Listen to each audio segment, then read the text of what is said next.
Call of Duty Advanced Warfare came out in 2014 and went a different route than the other Call of Duty games.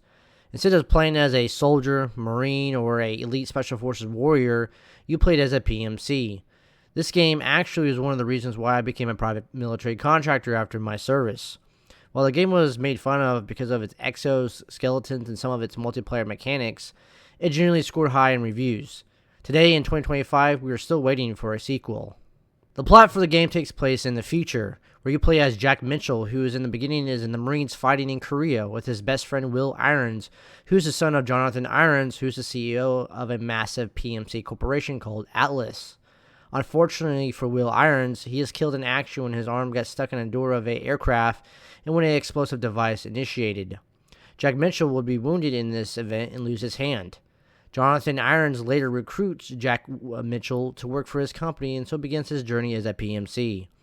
To speed up the story, essentially terrorists become a problem and cause meltdowns of nuclear facilities around the world, which results in the government's hiring Atlas for security, rescue, and recovery operations. This makes Atlas one of the biggest and most powerful companies in the world. Soon after, Jonathan Irons goes crazy with the power and greed. He builds a bioweapon that kills people other than Atlas members and plans to use it on the world to control it after. But Atlas launch a counteroffensive at his home base in New Baghdad, and eventually John Irons falls to his death, which his death is not confirmed. One of my favorite things about this game is not the characters, the plot, the weapons, or the vehicles. It's a company called Atlas. But what is Atlas, and what does Atlas do? Atlas Corporation is a private military corporation, PMC. It was founded and led by CEO Jonathan Irons, and it is the largest, if not the most powerful, private military company in the world. Founded in February of 2035 in Colorado Springs by Jonathan Irons, Atlas Corporation began its investment by purchasing the largest bioengineering research and development firm in the world in April of 2037. By June 2039, Atlas had successfully developed and patented advanced exoskeletons for military use. Atlas continued to experience success in the early 2040s, successful field testing 3D printed weapons and munitions in December of 2041. Atlas would ultimately expand internationally during this decade, opening up to its first European headquarters in Belgium and Switzerland in February of 2044. And patenting hover technology for weapons and vehicles by November of 2047. These would see fruition in a new generation of hover combat vehicles in 2053. In October of 2045, Atlas would once again make corporate history, signing the largest ever weapons contract with the U.S. military. The Atlas Corporation soon became well known as the first to act after devastating and catastrophic events, assisting various agencies and governments as their first choice. For example, Atlas entered Baghdad after the Second Gulf War in January of 2047, doing more in 5 years to repair the city than what the U.S. government could do in 50 years. May of 2050 marked the beginning of the Atlas Corporation as the largest private military company on the planet. With freedom to act without governmental or congressional approval, the corporation quickly built itself by using its immense funds and vast results. It became the first such corporation to be admitted to the United Nations Security Council. Atlas Corporation has a massive stock of weapons, vehicles, and contractors at its disposal. Atlas has many facilities and advanced technologies that make it a force to be reckoned with.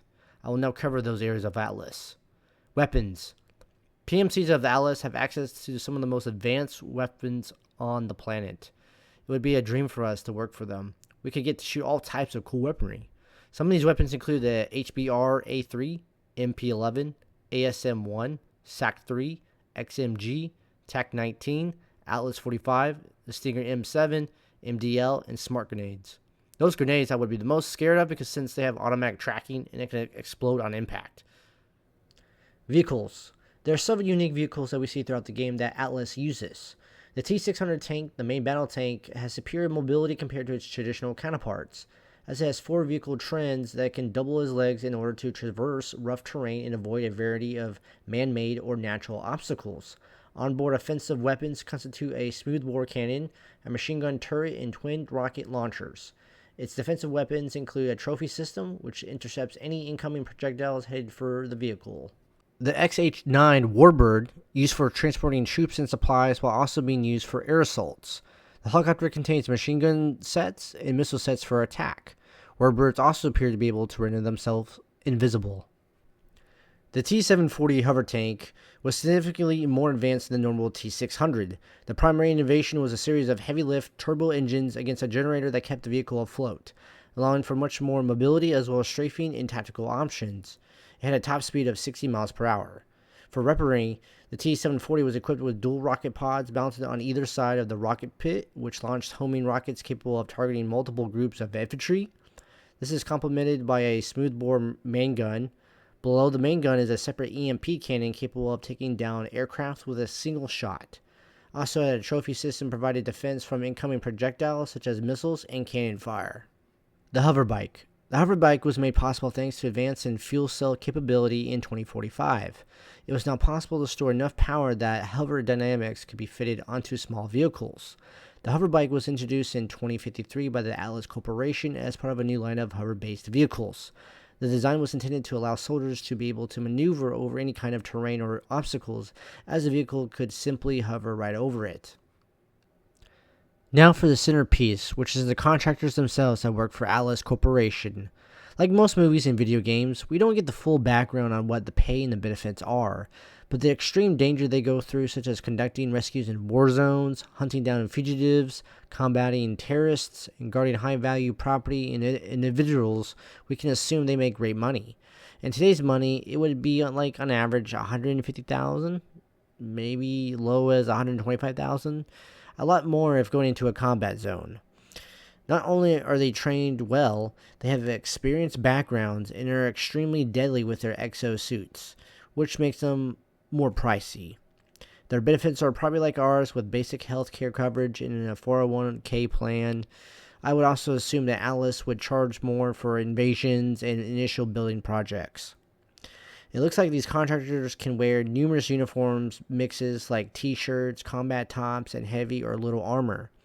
In the real world, it's more basic and boring. Yes, there's some contracts you can look more decked out and more civilian than a security guard, but it's still not cool as these guys. Also, look at they have several variants like police uniform, special forces, all blacked out, and my favorite is the Arctic with the all white with a face mask. This last picture looks looks so real and badass. Kind of wish we had this technology now, but in real life it would take forever to put all this on. Like sometimes you can't just wake up and put it on and head to work. There would be a process and shift changes would take a lot of time. Mech suits are another crazy idea that this game threw in. They're known as the XSI Goliath, which is like a juggernaut suit. They're equipped with a arm-mounted minigun, a Under Armour rocket, and a shoulder-mounted micro-rocket swarm launcher. They're heavily armored enough to withstand a little over 100 rounds of fire from most assault rifles. These are probably pricey to buy and maintain. No company today could afford that, but Atlas has billions of dollars. One addition to a Call of Duty game was the exoskeletons, which is a wearable mobile machine that is capable of increasing many of the wearer's physical abilities, allowing them for enhanced strength, increased movement and speed, as well as tactical purposes.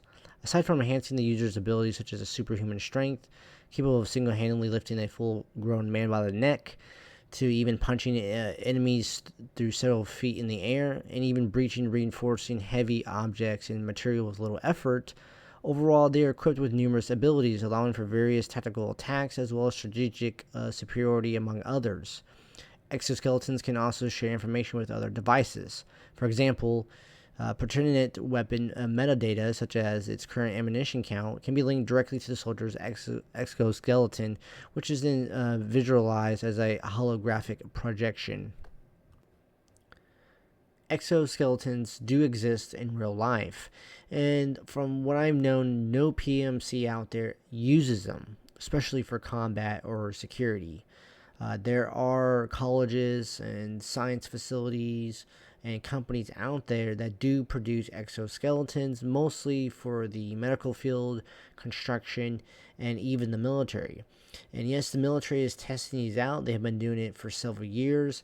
However, there's numerous issues with these, as in they're too heavy for the warrior, they are not as strong, They're not practical with plate carriers and bags and other equipment. They're not very flexible.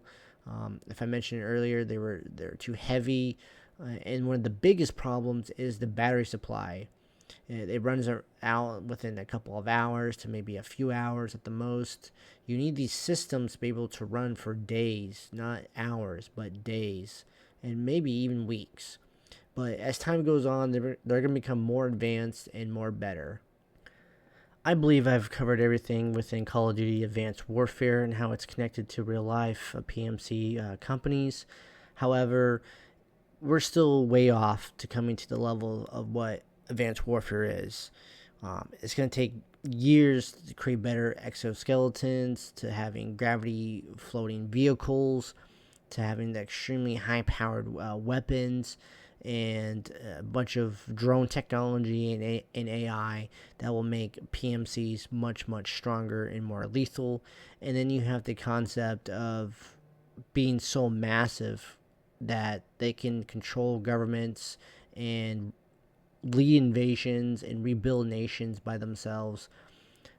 It's going to take a lot of effort and a lot of construction of companies and trust in order to achieve things like that. But if I'm missing anything about Advanced Warfare in this video, please let me know in the comments. Please like this video, subscribe to the channel. Please pay attention to our future videos. I have one more coming out within a few days before we go on a major break between September 1st and the 14th. And then we'll come back with more videos after that. But thank you, ladies and gentlemen, for watching, and stand by for more.